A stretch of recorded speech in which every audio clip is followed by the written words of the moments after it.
Ya, bueno, vamos a continuar hablando de los protocolos de cultivo y hoy vamos a hablar de secreciones de herida, infecciones de piel y partes blandas, que aunque debe ser, no es, mejor dicho, de las muestras más comunes en el laboratorio, por alguna extraña razón, la gente que trabaja ya en el laboratorio siempre quiere una charla sobre cultivo de cultivo. ¿Algo que tenemos que saber? ¿Qué tenemos que saber al final? Todo. Comenzamos por el principio. La piel, dentro de su principal función, va a ser nuestra envoltura, nuestra capa protectora. ¿Sí? Además, va a servir para controlar la temperatura, sensaciones, etc. ¿Sí? Es nuestra primera barrera protectora. Pero esta barrera protectora está cubierta, rellena o tiene, como quieran llamarlo, lo que ya hemos hablado antes, una propia microbiota. Esta microbiota de la piel está en el segundo y tercer lugar dentro de las microbiotas más importantes. Ya saben que en primer lugar está la microbiota intestinal. Entonces, dentro de la microbiota que podemos tener, vamos a encontrar, por ejemplo, estáfilos negativos, vamos a encontrar distintos corynebacterium, y vamos a encontrar una bacteria que seguramente en su adolescencia nos hizo muy felices.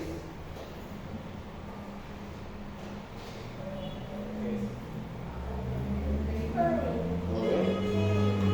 No veo que no toma foto, por eso les pregunto. Propionobacterium acnes. ¿Qué causa? Acné. Eran felices en la adolescencia con el acné.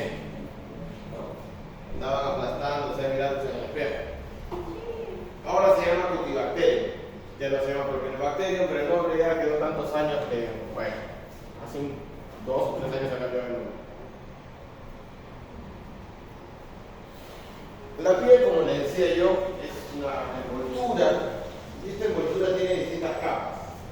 Primero tenemos a la epidermis, dermis, tejido subcutáneo, fascia y músculo. Entonces, cuando por alguna razón hay alguna alteración en la integridad de la piel, hay alguna laceración, algo que permita el ingreso de microorganismos, mientras más profundo sea el ingreso de microorganismos, la infección se hace más complicada.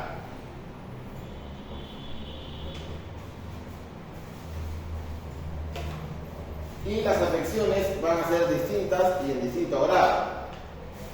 Son muy variables con sintomatologías diferentes. Pero como les digo, mientras más profunda sea, mientras llega a la fascia o llega al músculo, puede causar la muerte. Actualmente, la clasificación de este tipo de infecciones de piel y partes blandas no es muy clara, todavía no está bien definida, nadie se pone de acuerdo al 100%, pero yo les voy a hablar de la clasificación más aceptada, digamos, ¿no? Donde vamos a diferenciar entre las primarias y secundarias y vamos a diferenciar entre aquellas que producen necrosis y aquellas que no producen necrosis. Inclusive algunas de estas afecciones tienen nombres propios, ¿no? Son tan relevantes que tienen nombres propios. Aquí está la clasificación. Dentro de las primarias y las secundarias se refiere a aquellas que aparecen a partir de una herida, una lesión. ¿Correcto? Y dentro de las primarias vamos a tener aquellas que causan necrosis y las que no causan necrosis.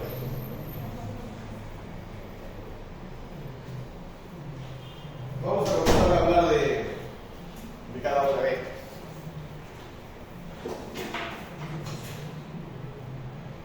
impétigo. De repente por ahí has visto en algún momento algún niño por ahí comienzan con estas lesiones, una especie de vesículas, ¿no? Pápulas, que después se pueden ir revientan, se hacen pústulas, ostras. Ese es el primer tipo de afección. ¿Quiénes son los responsables del impétigo? Son los responsables de básicamente todas las infecciones de piel.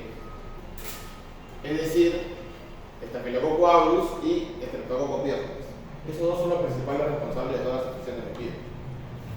En los niños, miren ustedes acá, en la nariz, alrededor de la boca.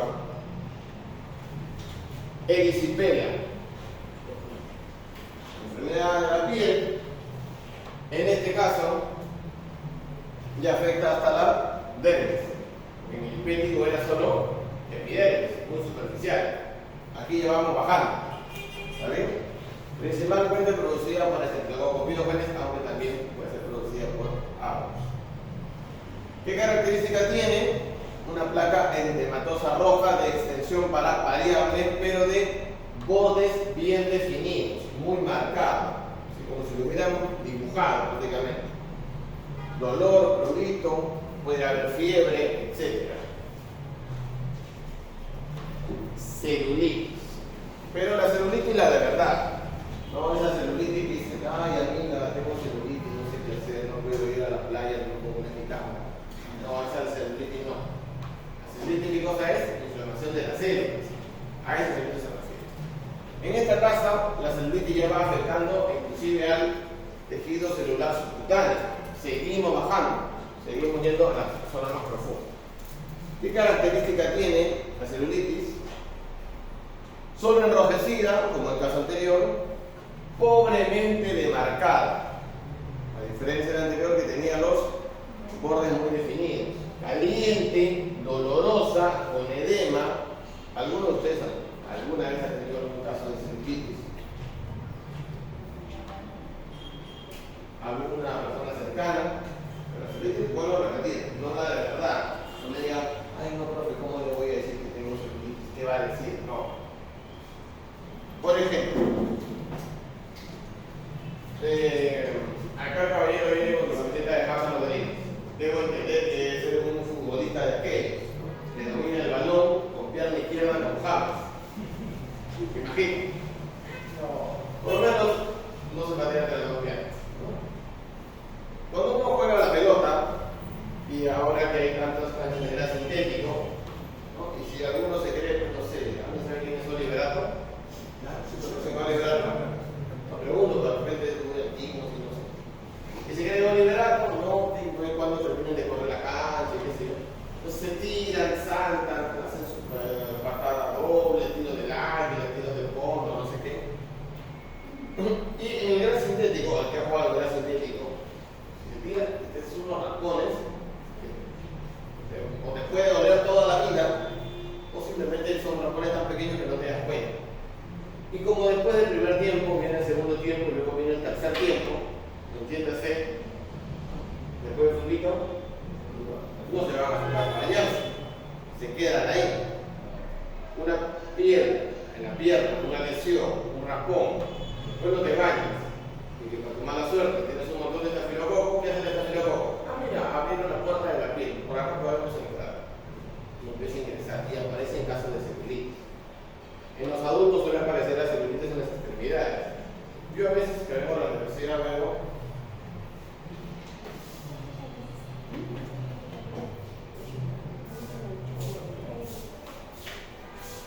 de los que vienen en moto, ¿no?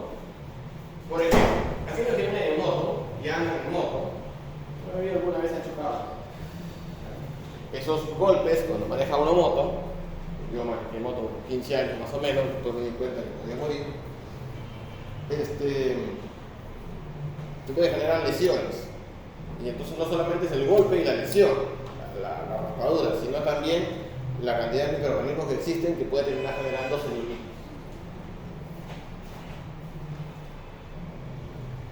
Hasta ahí con las primarias sin necrosis. Empecemos con las infecciones necrotizantes o necrosantes, porque según el libro donde lo lean lo van a encontrar como necrotizantes, necrosantes, necróticas, etc. Estas son más graves y suelen ser progresivas. Ya no solo se queda en epidermis, dermis y tejido subcutáneo, sino atraviesa la fascia y puede llegar al músculo. En este caso ya no solamente vamos a pensar en streptopiógenes y estafiloaureus. Acá ya vamos a pensar en otro tipo de bacterias, enterobacterias, enterococos. En algunos casos pueden aparecer anaerobios. Son en general infecciones mixtas, no ocasionadas por un solo germen, sino por más de uno.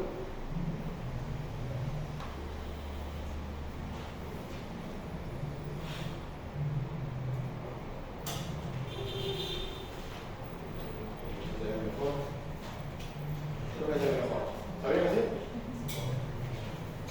Gangrena gaseosa es una de estas afecciones. Puede ser fatal, puede llegar a ocasionar la muerte. El principal responsable de la gangrena gaseosa es Clostridium. ¿Se acuerdan de Clostridium de bacteriología? No, me van a decir. No. Sí debería, pero no me acuerdo. Clostridium es un anaerobio, bacilo gram positivo esporulado. Perfringes como el principal, pero tenemos otros Clostridium como Tetani, ¿no? Por ejemplo, cuando yo era más jovencito, en el mejor barrio de todos, o sea, San George de Washington, la gente jugaba y en el barrio había mucha gente que jugaba pata calada, o sea, sin zapato. Y en esa época en el barrio había muchas casas en construcción, todos estaban poniendo una pared, haciendo su techo, y siempre había alguna madera, algún clavo, y íbamos a jugar a las espadas y alguien moría porque terminaba con la pata en el clavo. Y el comentario de los niños, nosotros, éramos como 50.000, donde yo crecí, éramos 1 millón de niños, todos casi de la misma edad, tendríamos más o menos 8 años, y decían, uy, ahora te va a dar el tétanos. Y yo, en mi chiquititud, pensaba, ¿qué es el tétanos? ¿Se va a crecer la teta? No tenía ni idea. Pero bueno. Pero hay una característica interesante de la gangrena gaseosa. No se preocupe, el señor ha decidido hacer un llavero con su dedo, no va a perderlo, el dedo. ¿Perdiste el dedo? No, lo tengo acá. Una característica es que, ¿por qué se llama gaseosa? Si ustedes pegaran la oreja a la pierna anterior que vimos, bueno, la pena está un poco más mineralizada, así que no se sentiría tanto. Es como cuando ustedes sirven la gaseosa y comienza ese sonido, esa crepitación, como si hicieran capuchita popcorn, es la que hace esta bacteria, por lo que se le conoce como gangrena gaseosa.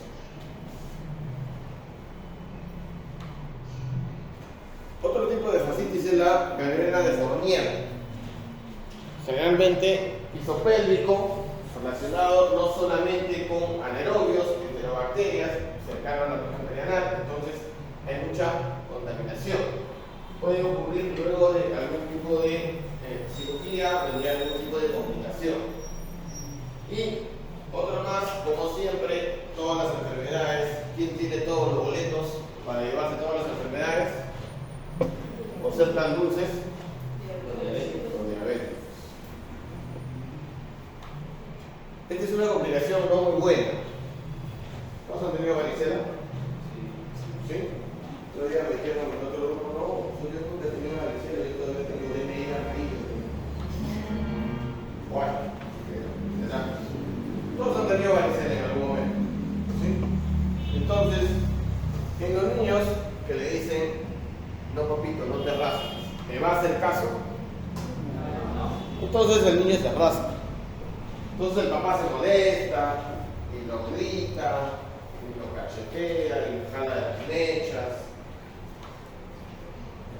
Y le dice, si tú te sigues rascando, no te voy a dar el celular, te voy a quitar la tablet, te va a gritar papá le dice a su hijo no te rasques, está así contra la pared, rascándose la espalda al muchacho, ¿no? Entonces la conclusión es, yo te digo a ti no te rasques, pero yo sí me rasco. ¿Por qué digo esto? Porque en la vida hay que enseñar con la palabra o con el ejemplo.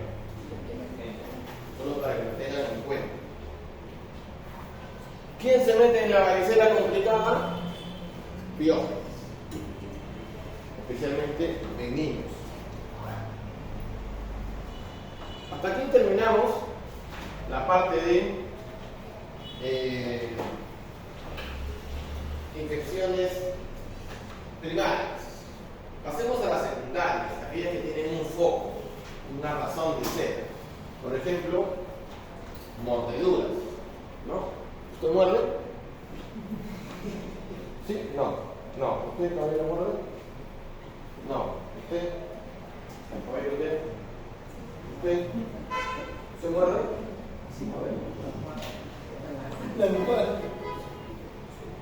Yo lo que he dicho, no. Como los demás ahora han dicho, a veces, de vez en cuando, cada quien es libre de hacer lo que le parezca. A pesar de que vivimos en estos tiempos modernos, ¿hay mordeduras? Sí. ¿Y cuál es el problema de la mordedura?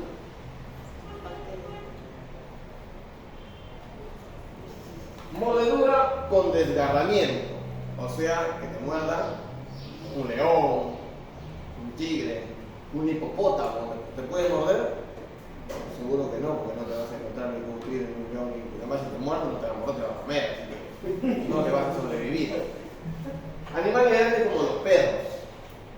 ¿Alguna vez alguien ha mordido un perro? ¿Sí? ¿Y qué hicieron? Me lavaba con agua y jabón. Lavarse con agua y jabón, porque el agua y jabón elimina el virus de la rabia, ¿verdad? No. ¿Por qué se lavó con agua y jabón? Usted que está volteando que me dijo que se lavó con agua y jabón. Yo no, con el papá de niña, con él. La desesperación. La desesperación, tipo, no, con el jabón, no. Con Bolívar. Con Bolívar. Y le metieron su pierna a la lavadora, empezó a dar vueltas. ¿Conocen al dragón de Komodo? ¿Lo conocen al dragón de Komodo? Bueno, no es un dragón como el de Juego de Tronos, ¿sabes? Es un animal que es el dragón de Komodo. Es una especie de lagarto, debe medir entre 1 metro, 1,20. Dicen que hay hasta 1,50. Y no es como el lagarto que anda bastante echadito, sino que anda medio levantado, mucha fuerza y tiene una mordida terrible. O sea, es muy fuerte su mordida. El dragón de Komodo muerde a sus presas y no la suelta. Pero ¿qué tiene el dragón de Komodo en el hocico? Un montón de bacterias que producen un montón de toxinas. ¿Qué pasa entonces una vez que lo mordió? Las toxinas hacen un efecto y su presa deja de moverse. Y luego se come. El problema de la mordedura no es la mordedura tanto en sí, sino las bacterias que pueden existir.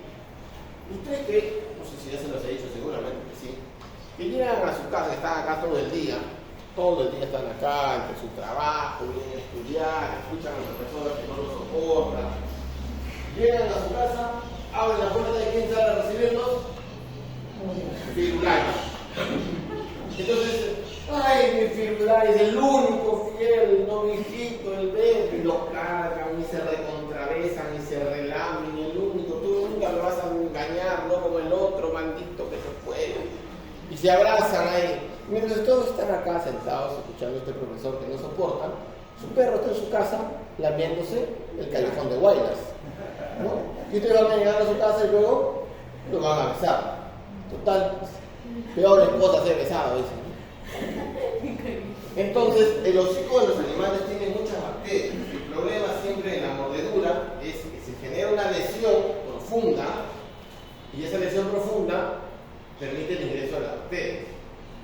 ¿Sí? Después pensamos en la rabia. Y en virología hablan de la rabia. Ahora vamos a hablar de las bacterias.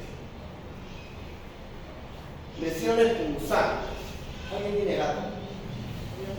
¿Gato? ¿Tiene gato? ¿Gato? Yo odio a los gatos. Las gatas es otra historia. Yo con los gatos, no. Con las gatas he tenido mi cosita. Pero con los gatos, digo la verdad que los gatos no nos pasan. Porque los gatos hacen lo que le da la gana. No son una mascota, son totalmente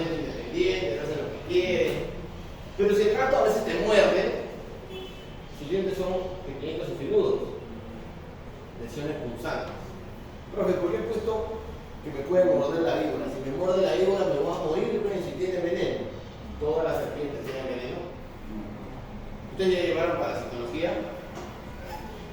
Ahora estamos llevando, no me van a decir, porque yo sé que ya llevaron. Ese es su pretexto. Estamos llevando. En parasitología, por alguna extraña razón, cuando yo estaba en la universidad, la última clase de parasitología fue serpientes venenosas. ¿Sí? Hasta hablamos de los cocodrilos, no sé. Clase a la que yo me pregunté, ¿quién me enseña a mí serpientes? A mí qué me importan las serpientes. Entonces, como cuando yo era un poquito más joven, tenía cosas en la cabeza que no debía tener, fui a la clase. No fui a jugar pelota. ¿Pero vino en el examen? Sí, claro. ¿Qué tuve que estudiar? ¿Qué tuve que aprender? Y seguí diciendo, ¿para qué? Además, le dije a la profesora, ¿para qué nos enseñan qué cosa va a pasar? ¿A dónde me fui a hacer el sermón? A la mitad de la selva, entre el río, los torongos y las plantas. Entonces, cuando de pronto llegaba alguien a atenderse y decía, me han mordido una serpiente, ¿qué le decía yo? Falté a la clase, estaba jugando pelota. Estamos hablando, cuando yo hice salud, primero donde yo estaba no había ni señal, ni el teléfono. No había que, voy a googlear. No había. Entonces, ¿qué uno tiene que decirle cuando llega el mordido por la serpiente? ¿Dónde está la serpiente? Y el que vive en esa zona sabe que la tiene que atrapar, o por lo menos sacarle la cabeza. ¿Por qué? Uno identifica la serpiente venenosa hacia la cabeza y a los colores. Entonces, ¿una víbora te puede morder y hacerte una lesión y no meterte veneno? Sí. Una mordida de víbora sí puede generar, como la que hay acá en la chacra, acá hay, no sé, en Chancay, en Marana, en Huacho, en Chancay, una serpiente chiquita. Te puede morder, pero tiene veneno. Hay unas amarillas, así, de color, no hace nada, o sea, muerde sí, no tiene veneno, te hacen cazar ratones. ¿Se entiende? Y rasguños, bueno, su amigo el gato, o la gata, depende, puede hacer algún rasguño. Esto estamos hablando de mordeduras básicamente de animales, pero los humanos muerden también. La señorita ha dicho que no muerde, el caballero ha dicho que no muerde. ¿Conocen gente que muerde? Los locos. O sea que en mi barrio había dos locos, el loco Johnny y el loco Sol. El loco Sol era el que te veía y te decía, oh, Sol, pero. Y el loco Johnny decía que se llamaba Johnny. Todavía decimos yo. Pero primero tenía otro nombre, después se cambió a yo. Los locos son los que mueren. Los niños locos. No, los niños también. Cuando se molestan entre ellos. Cuando se molesta. A ver, yo antes acá ponía una foto, que después un día la saqué porque alguien, una alumna se molestó, y empezó como a poner eso. Feo. Yo dije, mejor lo voy a sacar, después en la evaluación el docente me pone, el profesor pone fotos feas, no soy maldito, no soy malo. Yo ponía la foto de una película, ¿han visto dónde están las rubias? Sí. ¿Saben de qué película les hablo y dónde están las rubias? Sí. Okay. En esa película hay una escena donde está el señor Latrell. Latrell es el señor de color serio, sí, grandote. Y él invita a comer a una de las supuestas rubias. Una de las supuestas rubias no quería estar con él, entonces buscaba la razón para alejarse de él. ¿Y qué hace en un momento de la cena? Se retrocede, levanta su pie y empieza a morderse lo que les encanta. Lo que les encanta a las juventudes, empezar a morderse el pellejito de por acá, el padrastro, las uñas y cosas. Es más, ¿qué va a pasar el día del examen, por ejemplo? Pues van a estar ustedes acá sentados, como tienen una hora para el examen, que no se dan cuenta que es una hora, piensan que pasaron 15 minutos, van a estar sentados y van a comenzar, cuando no tienen nada que escribir, y van a estar en el codo ya, todo. ¿Eso qué genera? Es decir, y después, cuando está ya herido, Uy, mira, tengo materia. Aplastando como unos locos. Eso sí, esos no son locos, locos el que muerde. Pero el que se come las uñas, el que se arranca el pellizquito, eso está bien. ¿No está? Y encima lo jalan y ya son menos carnívoros. Ni siquiera le come, se lo come. Entonces, eso es principalmente lo que hacen, empezar a morderse. Eso es una autolesión y esto genera infecciones. Lesiones oclusivas. Aquellos que han tenido la buena suerte, mala suerte, he tenido mala suerte, no es que comete yo una violencia, de tener una pelea en la calle. Dice la ley de la calle que en la pelea no vale golpe bajo y no vale mordida. Dice la ley de la calle. Sin embargo, a veces no respetan la ley de la calle y muerden. Es una lesión. Si no te hacen, ay, te muerden. No, te muerden en serio. Entonces, eso genera una lesión. Esto está en la bibliografía donde saqué esto. Mordedura del puño del agresor. Entonces, cada vez que yo pongo esto, la gente dice, es una mordedura del puño del agresor. Un ratito te voy a morder tu puño. Entonces, ¿cómo se explica esto? Vuelvo a repetir, aquel que ha tenido la mala suerte de pelearse, a veces cruza uno en la vida con algún Samuel. ¿Conocen a Samuel? ¿Conocen a Samuel? No. Samuelaza, ¿no?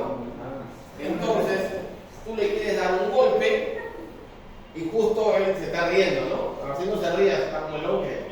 Y la mano cae justo sobre los dientes. ¿Qué genera esto? Lesiones. Lesiones que no son superficiales porque tienen que ver que es tu fuerza y se genera una lesión.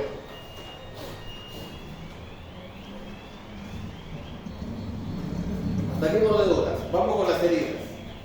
Esto es lo que la gente siempre dice, no, ¿qué es cómo se hace para que se secreciones de heridas? ¿Qué hacemos? ¿Qué no hacemos? Si andan como desesperados, todos los que ya trabajan en neurología y no saben qué hacer con el tema de las infecciones de heridas.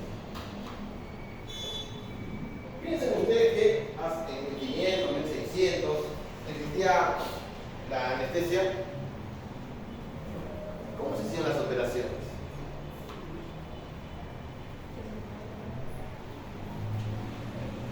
¿Cómo se hacían las operaciones si no había anestesia? ¿Qué hacían? No operaban, era que se muera nomás. ¿Qué hacían? Le daban mezcla de hierbas de opioides, un poquito de trago, no sé si era una operación o una fiesta. ¿No lo recuerdo? No. ¿Pareció? No lo recuerdo. Si usted me dice que tocó la puerta, no la dejo entrar. ¿Tocó la puerta? ¿Tocó o no tocó? ¿Qué me dice que no tocó? ¿Qué? Me dice que sí tocó, no hay. ¿Tocó la puerta?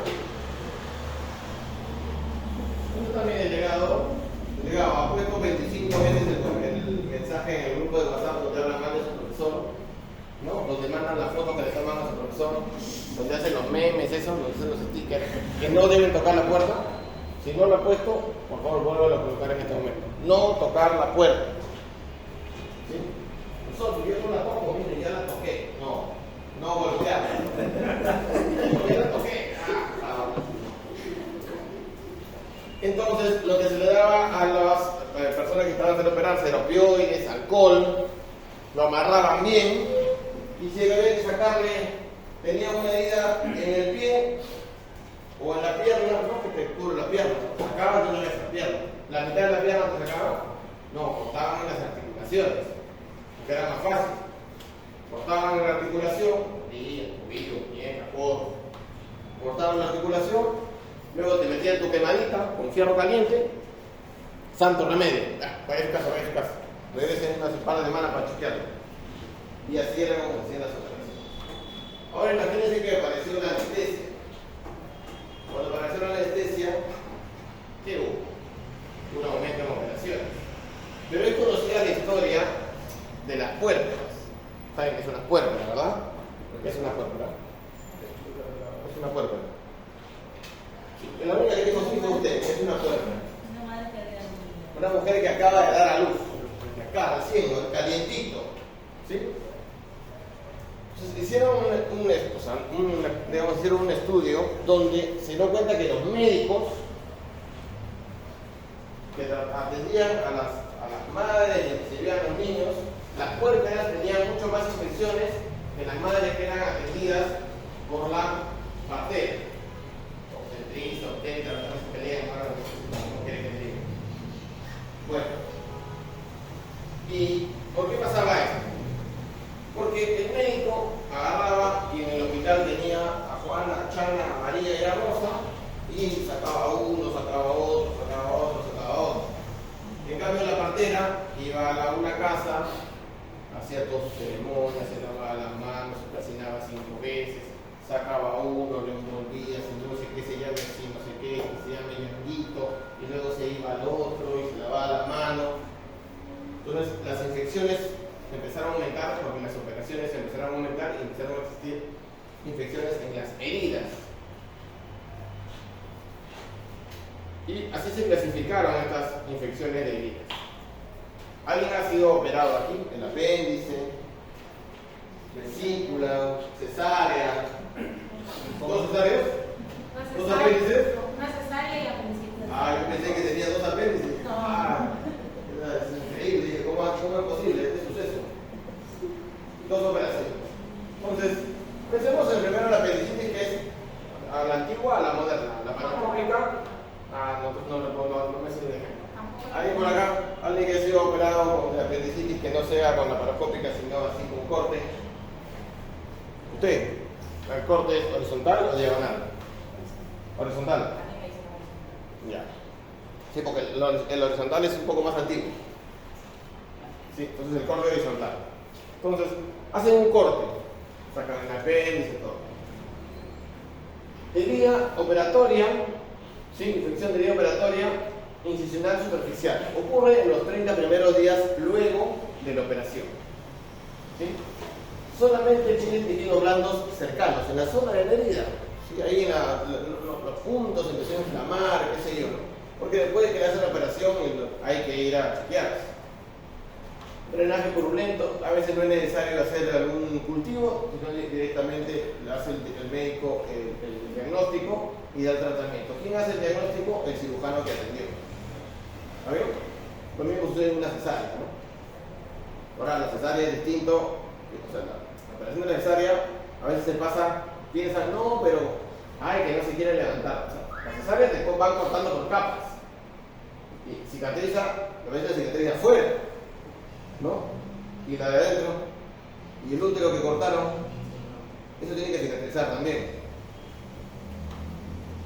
Luego tenemos la incisional profunda. Ya no pensemos en la apendicitis, pensemos en la cesárea. Hicieron la cesárea, una infección que ocurre en los 30 días después de la cirugía. Pero si de repente es una viejita a la que le pusieron una prótesis de cadera, una prótesis de rodilla, hasta 1 año después. ¿Sí? Hay infección que envuelve los tejidos blandos y profundos, ya va más adentro. Por ejemplo, en el caso de una cesárea, como el corte es mucho más profundo, puede afectar el músculo. Hay drenaje purulento, las suturas se van deshaciendo, hay un absceso. ¿Quién evalúa este tipo de infección? El cirujano que hizo la operación, porque él fue el que cortó.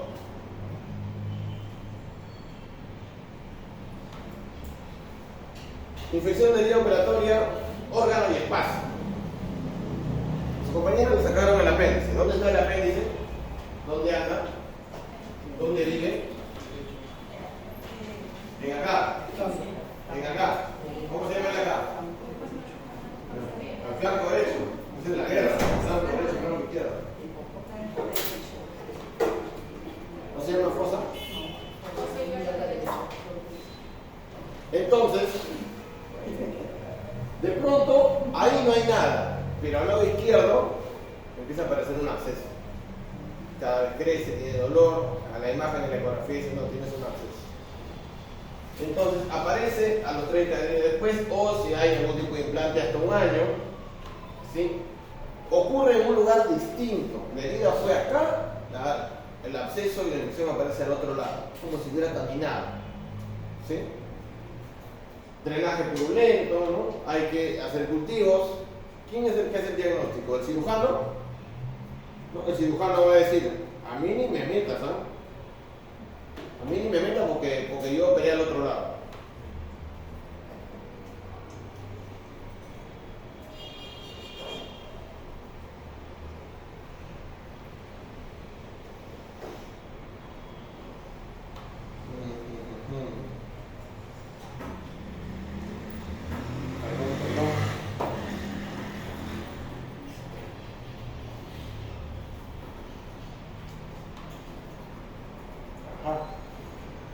Me acaban de mandar la tarjeta. Interesante.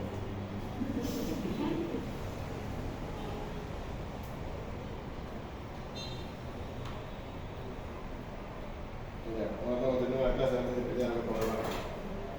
Ya, entonces, el responsable es otra persona.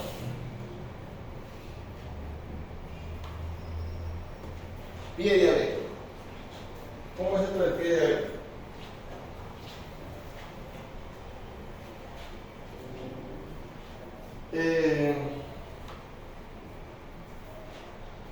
Saben que les decía yo que los diabéticos son los que tienen todos los golpes. Perdón, que mejor voy a hacer mucho que acá.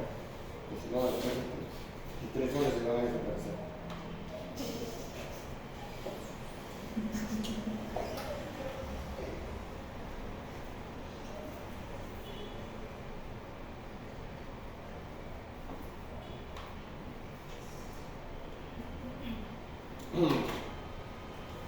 ¿Cuál es el problema del diabético? El problema del diabético es que es muy dulce y tiene problemas de coagulación. Eso ya lo saben por bioquímica y lo saben además por hematología. Se entiende que el diabético tiene problemas. ¿Y dónde especialmente tiene el problema? En las extremidades, en la parte más distal, como el pie. ¿Qué es lo que pasa? Lo que sucede es que nosotros rara vez caminamos bien. ¿Se han dado cuenta de eso? ¿A mí me gusta pensar si camina bien o mal? Nosotros debemos tener una pisada, me quiero hacer mi pie, donde vaya talón, pie derecho, talón derecho, punta izquierda. Me debo pisar así, así caminar. Pero hay personas que caminan con la pisada hacia adentro, o tienen las rodillas que prácticamente les rozan. Caminan mal, caminan con los 2 pies hacia adentro, con los 2 pies hacia afuera. En un individuo cualquiera, bueno, no hay problema. Pero ¿qué pasa en un diabético? Al tener una mala pisada, hacemos fuerza en un solo punto. Como decía mi amiga, en el pechito del pie. ¿Sí?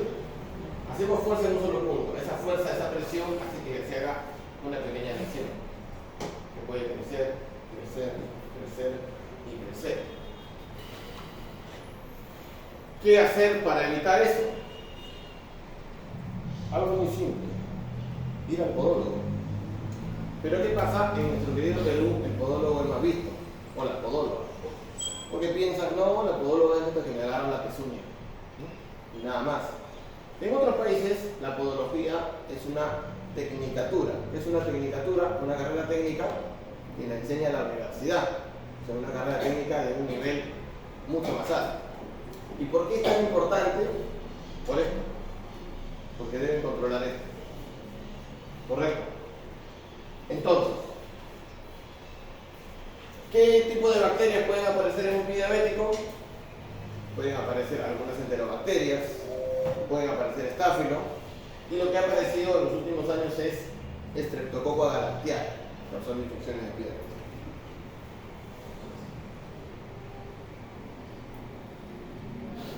Piel de quemada. Debe ser una de las cosas que más terror le tengo.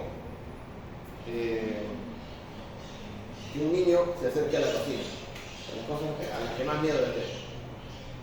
Quizás tenga que ver con la época que trabajé en el hospital del niño y tenía que ir al pabellón quemado. Y ver a los niños quemados era para mí complicado de tolerar. ¿Sí? Me gustaba mucho.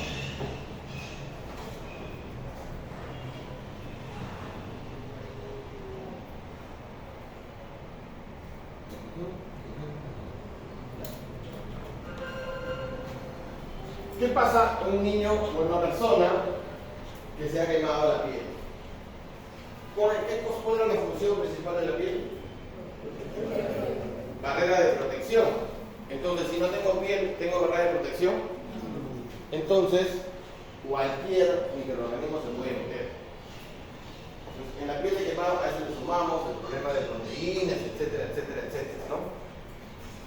Cualquier microorganismo se puede meter. Entonces, ¿quiénes son los que mayormente afectan a la piel de los quemados? Staphylococcus, Pseudomonas aeruginosa.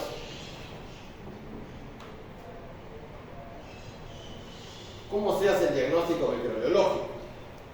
Lo más importante siempre en la toma de muestras. Tuvimos una clase de toma de muestras que le dije que no tenía sentido, que íbamos a repetir. Bueno, estamos repitiendo otra vez. Los hisopados son probablemente el peor tipo de muestra, pero a veces no llega a otra cosa. Llega solamente el hisopado de la lesión, de la herida. Pero, ¿qué pasa con el hisopado? Toman el hisopado a la muestra. Lo toman el enfermero, lo toman el médico, quien lo toma. Le dicen a la técnica, llevan al laboratorio inmediatamente. Eso es la técnica de enfermería, agarra el hisopo y empieza a cruzar desde el octavo piso para ir al laboratorio. En el camino se encuentra, compañera, ¿cómo estás, compañera? Compañera, si ya están pagando el bono, va a haber bono COVID. ¿Qué dice el sindicato? ¿Ya hablaron con Ferucha? ¿Ya nos van a subir el sueldo otra vez? No, porque miren que no sé qué. Pero ¿qué? ¿Cómo va a ser esto en el bono COVID? ¿Va a haber? Si viene ¿cómo se llama esto? El cambio de grupo vocacional, ¿no? Sí, compañera, si está con el sobre la mano. Sí, no se preocupe, compañera, ven, vamos a tomarnos una leche acá del programa TV y te voy contando. Se va con su sopo a la leche, a tomar su leche, el programa TV, pues va con aceituna. Y después no se da cuenta, compañera, ya han pasado 3 horas, creo que mejor regreso. ¿Para qué había venido? Para trabajar, por eso vas al hospital. ¿Ya se va?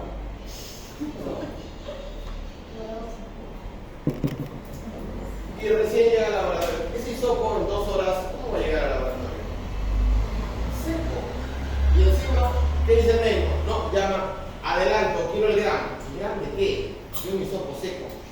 ¿Se puede hacer un gramo de un hisopo seco? Si se va a tomar con un hisopo, mínimamente, debe, con otro hisopo, hacer un extendido de una lámina. Mínimamente. ¿Sí? En el caso de los abscesos cerrados, se limpia y luego se aspira. Entonces después llega el médico y dice, acá tengo la muestra, y te va al laboratorio y te deja una jeringa. ¿Y tú qué haces? Compres la jeringa ¿vas a recibir una jeringa en el laboratorio? No recibir una jeringa en el laboratorio. No, el médico ya habló. No, que habló con el jefe, con la jefa. Y ya lo va a procesar. Si yo lo proceso aquí, yo no lo voy a procesar. ¿Por qué? Porque soy malo. Es verdad, soy malo, pero eso no viene a casa. ¿Por qué no debe empezar?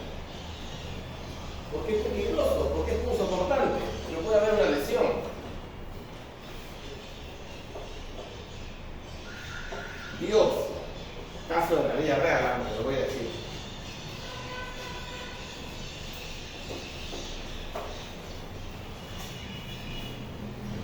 Vamos a suponer, compañera está trabajando en el laboratorio de microbiología. ¿Cuál es tu pedido? Uy, está trabajando en el laboratorio de microbiología.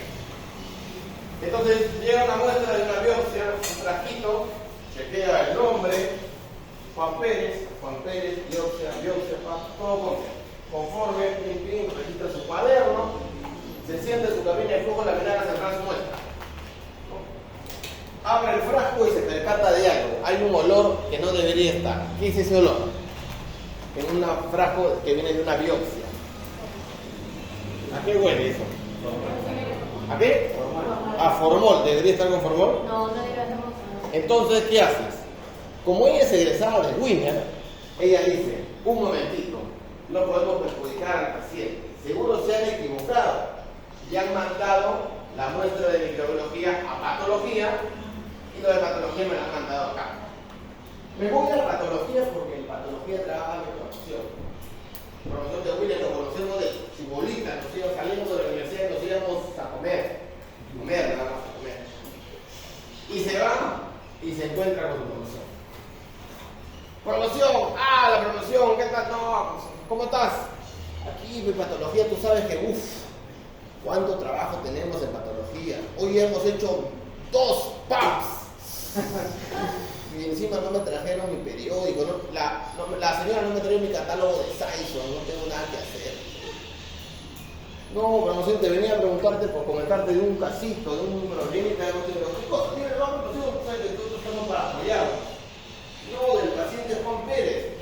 Sí, llegó. Uy, menos mal, ¿te diste cuenta? Sí, me di cuenta, pero ya lo solucioné. ¿Qué pasó? No, cuando la abrí, me di cuenta que era suelo fisiológico. Y no le puse formol, para que se conserve. ¿Y ahora qué haces? ¿Vale la muestra? Pasa todos los días. Pasa cada rato. Y a ver, habla atrás al paciente para hacerle biopsia. ¿Por qué pasa eso? Primero, porque no tenemos medio centímetro de criterio. Y segundo, porque el de microbiología, cuando llega una biopsia, dice, acá hay biopsia y hay patología. Al de patología le llegan biopsias todos los días. Entonces, si lo encuentra con cero fisiológico, no se demora en pensar, esto no debe ser de acá. No, se ha equivocado. Yo le voy a meter formol y le meto. Todo se pudrió, y ahora sí. Caso de la vida real, ¿no? Las muestras pueden ser tomadas, como le dije yo, con corunda, con jeringa, con cureta. La cureta es como una hojita de bisturí, pero sin filo, como una pequeña espátula. En los abscesos superficiales, un absceso superficial que es, por ejemplo, un forúnculo, por ejemplo, es un absceso superficial. Un absceso profundo es un absceso ya interno, ¿no? Heridas superficiales, pequeñas laceraciones o la misma celulitis. ¿Cuál es el tema aquí? Celulitis. Algunos ya de repente trabajan en un hospital. ¿Alguna vez han enterado que algún médico ha pedido toma la muestra de la celulitis para mandar al laboratorio? No, nunca lo hace. No, este tiene impétigo, toma la muestra. No lo hace. O usan un tratamiento empírico directamente. No toman la muestra. ¿Qué pasa? El caballero tiene celulitis en la pierna. Se pega un liberato, se tiró, se cambió jugando pelota, se olvidó de bañarse, solo se pasó un rapito y se infectó su pierna. Se va al médico y el médico lo mira y le dice, no, ¿sabes qué? Toma este antibiótico. Más una semana regresa con su pierna así hinchada, parece pata de elefante. ¿Qué hace? Mejor cambiamos de antibiótico. Otra semana más regresa y su pierna sigue hinchada, y más o menos como la tercera semana dice, creo que sería bueno hacer todo positivo, ¿no? Ya su pierna se va a caer, ya nunca más se va a poder dedicar al fútbol, acabamos de perder una estrella, el próximo futbolista. Pero eso pasa, no pide. En cambio, las heridas profundas son mayoritariamente las heridas quirúrgicas, ¿no? Ahí está, eso que les gusta, ¿no? Estar mordiéndose, ¿no? Y así llega, ¿no? Cuando ya se cansaron de aplastarlo, porque yo he conocido gente que agarraban, se iban a la farmacia, se compraban una aguja, ¿no? Y se hincaban y luego empezaban a aplastar. Eso era lo moderno, porque los más antiguos agarraban en su casa su aguja de coser, prendían su cocina, sí, hacía yo eso. Prendían su cocina, lo quemaban un ratito y luego se hincaban y estaban ahí aplastando. Mira qué chévere, tiene materia. Ahí está, cuando se le caiga el dedo. El impético, que dependiendo si tiene vesículas lo puedes tomar por aspirado y si no con el hisopo, ¿no? Lo que veo bueno, en el caso de disipela o celulitis, en algunos casos es necesario también tomar una muestra de hemocultivo para descartar que haya podido pasar a la sangre, generar una bacteremia, aunque es muy poco común. Foliculitis, forúnculos.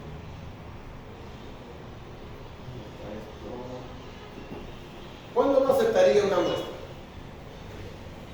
Cuando el papel dice una cosa y el frasco dice otra cosa. Por ejemplo, ¿cuándo no aceptaría una muestra? Cuando no formal. Cuando está con formol, por ejemplo. ¿Cuándo no aceptaría una muestra? Cuando el hisopo está seco.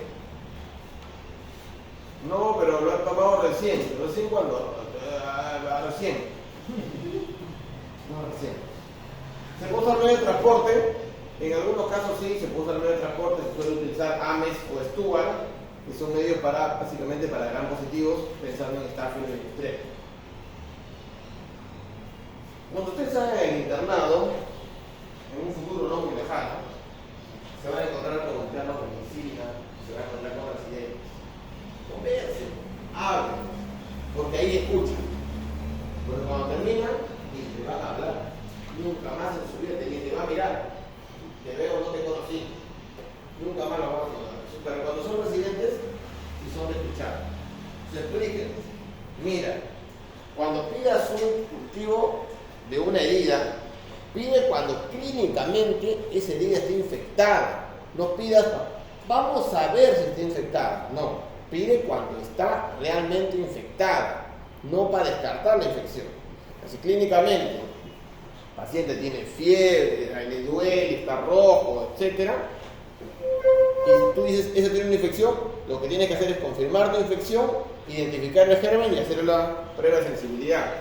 No, tiene una herida. A ver, vamos a cultivar por si acaso, porque hay un montón de gérmenes en la piel. Eso no lo vas a poder diferenciar. Y otra cosa es que si la muestra es muy escasa, hay que consultarle al médico. ¿Qué prefieres? ¿Que cultive qué cosa? ¿Qué debo buscar? Para no buscar todo. Índice Q, índice de calidad. ¿A qué se refiere esto? El índice Q o índice de calidad se refiere a la presencia de leucocitos y la ausencia de células. En resumen, es eso. O sea, una muestra que está llena de leucocitos y bacterias, seguramente es una infección. Pero aquella que tiene células, eso es una muestra mal tomada. En el índice Q sumamos como positivos, o sea, puntos en positivo a los polimorfos nucleares y puntos en negativo a las células.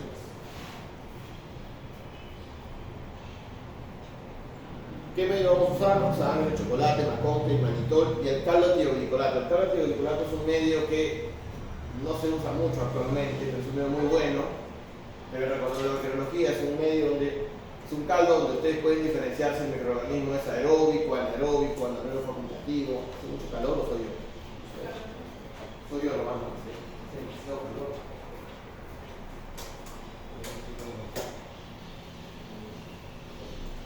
Ahí nomás, sí, no.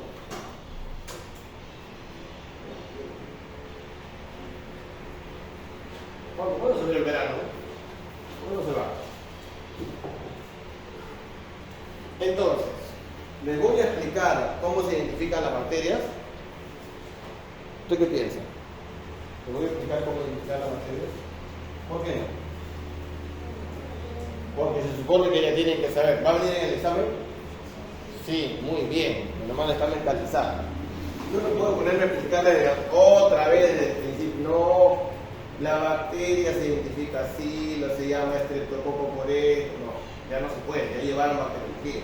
O bueno, mecanismo de reacción de defensa. Pareciera complicada, principalmente causada por piógenes. Para recordar, coco, gram positivo, catalasa negativo, en cadena, beta hemolítico, sensible a vacitracina. En piel de quemados, ¿qué hay? Pseudomonas aeruginosa, bacilo gram negativo, no fermentador, oxidasa positivo, con las características de identificación, Staphylococcus aureus, coco, gram positivo, catalasa positivo. ¿Qué más? ¿Qué características tiene aureus de identificación? La más importante. Catalasa positivo. ¿Qué más? La más importante, ¿cuál es? Identificación de especie. Coagulasa, ¿cómo debe ser? Positivo. Anaerobios, ¿se acuerdan los anaerobios? No, acá es el calothioglicolato, miren el crecimiento en el fondo del tubo. Los anaerobios en realidad en muchos lugares son difíciles de identificar. Yo simplemente tuve la suerte de trabajar con el doctor cerca, que era el loco anaerobio, y ahí ya estaba que me enseñaba cosas de anaerobios. Pero a veces no hay oportunidad de encontrar y identificar anaerobios. Pero con que tú digas que es un anaerobio y digas por lo menos el gram, ya es un montón. Por ejemplo, bacilo gram positivo esporulado anaerobio. ¿Qué cosa es? Los trigo. Ahora, si puedes identificar si la espora es terminal, subterminal, central, ovalada, redonda, que deforma o no deforma el bacilo, es de ayuda porque las especies te ayudan a diferenciarla de esa manera. Si te dicen que es un poco gram positivo en cadena, cacalasa negativo, ¿qué piensas que es? ¿Qué cosa? Estrepto. Pero si te digo que es anaerobio, es pepto estreptococcus, porque son igualitos, no producen anaerobio. Bacilos gram negativos, bacteroides, fusobacterium, Botella, pero si en el gram es un bacilo gram positivo largo, fusiforme, fusobacterium, el gram te da cierta idea. Esa información es importante para el médico porque por lo menos a partir de ahí puede iniciar una terapia antimicrobiana. ¿Está bien? ¿Está claro? Tienen que repasar el tema de la identificación.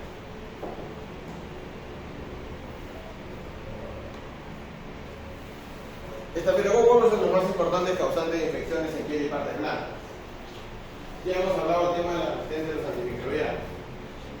Ahora, la resistencia es una característica que puede tener algunos Staphylococcus aureus que le da resistencia a todos los beta-lactámicos.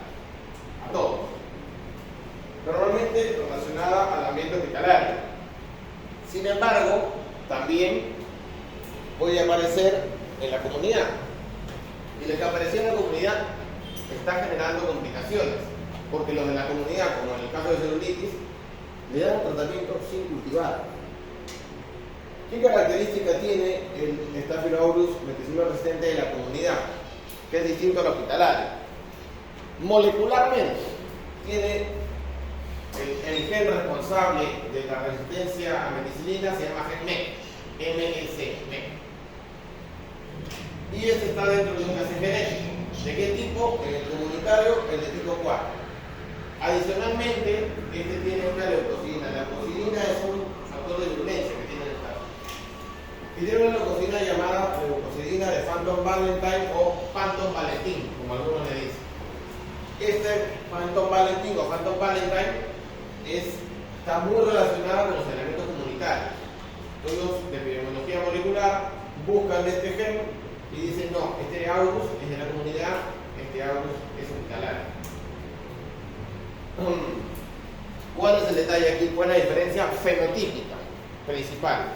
Que en el aislamiento MRSA hospitalario está resistente no solamente a los beta-lactámicos, sino prácticamente a todos los antibióticos. En cambio, en el comunitario es solamente a los beta-lactámicos. Por ejemplo, si ustedes ven esta imagen, este antibiograma, este es el beta-lactámico resistente, pero a todo lo demás sencillo. Son características fenotípicas de la identificación. Y, fin. Profesor, ¿los Staphylococcus aureus en el antibiograma aparece así? No, aparece un montón de formas. O sea, ¿a qué se refiere con aparece así? Así como si es resistente, así con esos salos. Depende, pues, depende cómo sea. O sea, cada bacteria es distinta. Cada Aurus es diferente. Estoy dando el ejemplo que en el MRSA comunitario generalmente está resistente a los beta-lactámicos y sensible a los demás antibióticos, a las quinolonas, a aminoglucósidos, ¿no? A la sulfa en general. En cambio, los aislamientos de Aurus meticillin resistentes hospitalarios tienen resistencia acompañante a otros antibióticos. Está resistente a los beta-lactámicos y también a quinolonas, también a aminoglucósidos, también a sulfa. Esta es una imagen de un aislamiento comunitario. ¿Se entendió? Si no se entendió, lo repito. Tienen que responderme si se entendió o no se entendió. ¿Puede poder explicar? Sí, tampoco no tengo problema. Sí, pero tienen que decirme, porque si no yo no adivino. Yo todavía no tengo el poder de leer la mente. Cuando tenga ese poder, ya ahí sí. Pero ahora si no me habla, yo no sé. La meticillin resistencia se refiere a la resistencia de Staphylococcus a los beta-lactámicos. Los beta-lactámicos son la penicilina, la cefalosporina, todos esos. Entonces, el MRSA se refiere a resistencia a beta-lactámicos, a todos. Y tenemos dos grupos, los hospitalarios y los comunitarios. Entonces, uno piensa, si este está resistente a beta-lactámicos, habría que darle otro antibiótico de otra familia. Otra familia de antibióticos son las quinolonas, sulfas, en los aminoglucósidos, por ejemplo, ¿no? Macrólidos, etc. Los tratamientos hospitalarios que tienen MRCA, generalmente, prácticamente todos, están resistentes a los demás antibióticos también. No solo beta-lactámicos, sino también a quinolonas, aminoglucosas, está resistente a todo. Queda una o dos alternativas terapéuticas. ¿Está bien? Es muy resistente. En cambio, el MRCA de la comunidad está resistente solo a los beta-lactámicos. Queda todavía sensible ciprofloxacino, gentamicina, otros tipos de antibióticos. ¿Se entendió mejor? ¿Sí? No solamente para el Staphylococcus aureus, Estamos hablando de agua. Staphylococcus aureus meticilino resistente. pues también puede ser de otras bacterias también. Para otras bacterias, cada bacteria es una historia distinta. Es otra historia diferente. Lo maneja con comunidad y hospitalaria, también maneja por Cada bacteria es diferente, depende. En general, las bacterias hospitalarias tienen mucho más mecanismo de resistencia que las comunitarias. ¿Usted estuvo en la clase de resistencia bacteriana? de la semana pasada. De la segunda semana. Sí. Entonces, tiene que volver a revisar porque ahí está la explicación de qué es lo que pasa, qué no pasa. Si no, le dice a su compañera que graba todo. Y el disco de difusión también dijo así todo eso. Expliqué todo tipo de difusión, determinación de mito.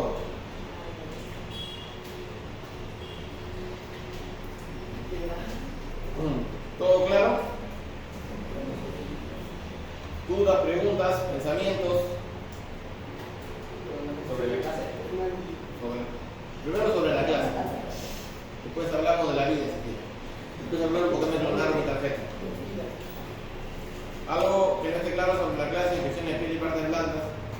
En realidad aquí lo que hay que tener en cuenta es cómo se clasifican las infecciones de piel y partes blandas, el tema de la toma de muestra y qué es lo que esperamos encontrar. La semana pasada hicimos un cultivo. Teníamos claro cuáles son los patógenos, los uropatógenos. O sea, yo siempre tengo que tener en la cabeza qué es lo que estoy buscando. Yo ya sé que los patógenos son tales. Ahora estamos hablando de quiénes son los patógenos de piel y partes blandas: Aureus, Piógenes, Pseudomonas. Pensemos en los patógenos, clostridios, anaerobios, infecciones más profundas. Pensando en los patógenos depende del tipo de infección. Después hay cosas raras que aparecen, pero no vamos a ir a las cosas raras, vamos a ir a las cosas comunes. ¿Hasta ahí todo claro? ¿Sí? ¿Todo claro? Algo más para decir. Nota de la primera unidad que seguro me van a preguntar. ¿Qué ha pasado? Es la pregunta. Por alguna extraña razón, la mayoría de ustedes tienen